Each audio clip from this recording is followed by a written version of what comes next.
Hinahanap pa rin ang driver ng jeep na nakabanggaan ng isang ambulansya sa Quezon City kagabi.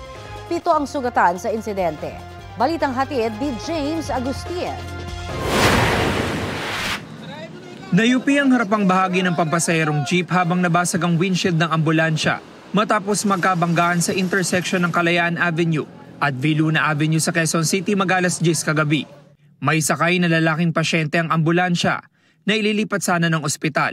4 na sakay ng ambulansya ang nasugatan, kabilang na ang driver, 2 taga-barangay at kaanak ng pasyente.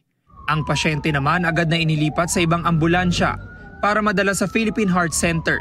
Nagpapasalamat kami sa Panginoon, wala akong malubang nangyari sa lahat ng dala na sakay ng ambulansya namin. Siguro yung mga galos, yun, mga muscle pain, ganon, chest pain, like yung driver namin. Sugatan din ang 2 pasahero ng jeep.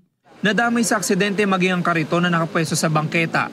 Nawasak ito matapos mabangga ng ambulansya. Maswerteng gasgas lang sa noo at braso ang tinamo ni Mang George na natutulog noon sa kariton. May narinig akong wangwang.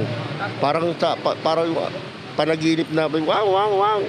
Bilang tumilapon ako. Nagising ako. Kala ko patay. Kaya kaming 2 magkatabi, Santo Niño. Sa imbestigasyon ng QCPD Traffic Sector 3, binabagtas ng jeep ang Kalayaan Avenue. Pagdating nito sa kanto ng Viluna Avenue, saktong patawid noon ng ambulansya. Sa kabuuan, 7 ang nasugatan sa aksidente. Patuloy namang hinahanap ng mga otoridad ang tumakas sa driver ng jeep.